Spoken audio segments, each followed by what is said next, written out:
یا ایھا النبی یا ایھا الرسول یا ایھا المزمل یا ایھا المدثر، القاب کیسے کیسے خدا نے کیا تھا۔ حضرت رسول پاک کو قرآن میں جا بجا، طٰہٰ کہیں پکارا، یاسین کہیں کہا، حامیم کہیں والشمس والضحیٰ، صلاۃ اللہ کلام اللہ، جہاں دیکھا تو یہ دیکھا، اگر لکھا خدا دیکھا، محمد بھی لکھا دیکھا۔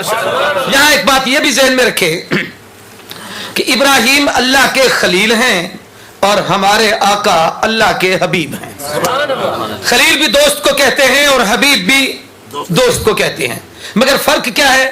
علماء نے لکھا ہے خلیل اس یار کو کہتے ہیں جس سے پیار میں سب کچھ لے لو، اور حبیب اسے کہتے ہیں جسے پیار میں سب کچھ دے لو۔ خلیل تو خلیل ہے جان پیش کر، خلیل ہے مال پیش کر، خلیل ہے وطن پیش کر، خلیل ہے اولاد پیش کر، اور جب محبوب کی باری آئی تو میرا محبوب ہے، ہاتھوں کو اکٹھا کر، آسمان پہ بادل جمع کروں گا، تو چہرے پہ پھیر، میں می برساؤں گا، تو انگلی سے اشارہ کر، میں چاند کو ٹکڑے کروں گا، تو درختوں کو اشارہ کر، زمین کو چیر کے تیرے قدموں پہ لاؤں گا، تو بکری پہ ہاتھ پھیر، دودھ سے بھر دوں گا، تو کنکروں کو ہاتھ میں پکڑ، میں کلمہ پڑھا دوں گا، تو کعبے کی چوکٹ کو پکڑ کر دعا مانگ، میں عمر کو کلمہ پڑھا کے تیرے قدموں میں بھجوا دوں گا، تو ہاتھ اٹھا ابو ہریرہ کی اماں کو کلمے کی دولت سے مالا مال۔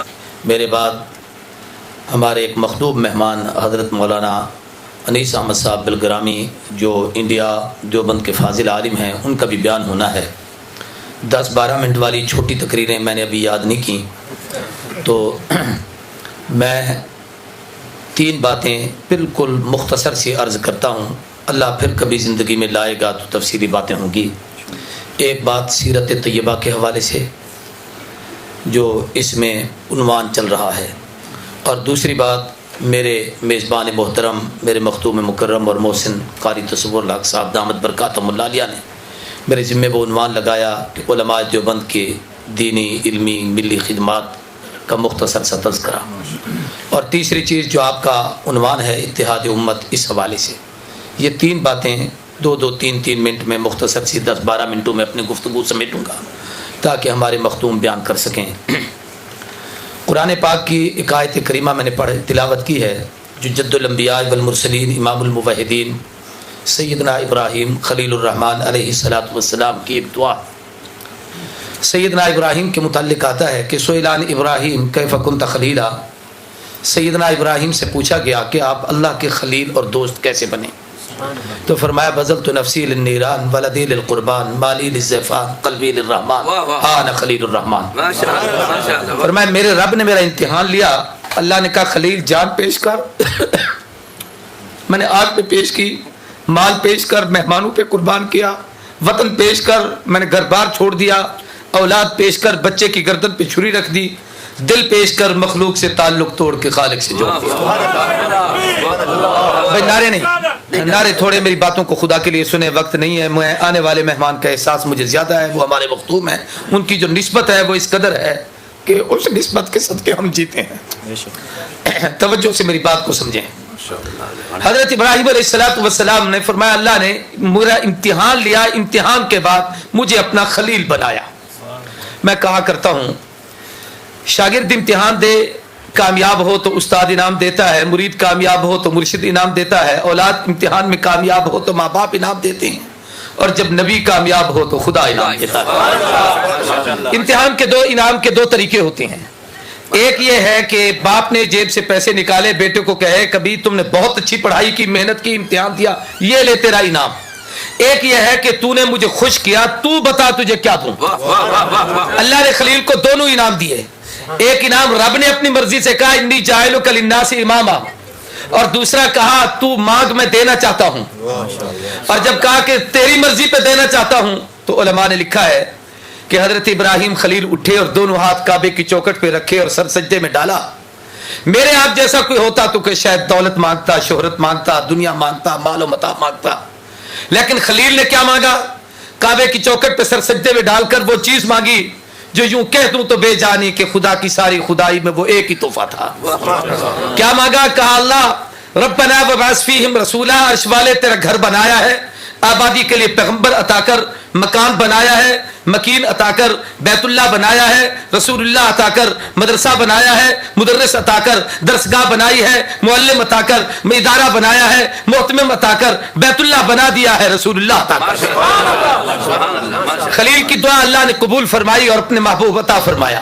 توجہ فرمایا, بس یہ باتیں 2-3 ہیں مختصر سی, اور اگلی 2 باتیں عرض کرنا چاہتا ہوں.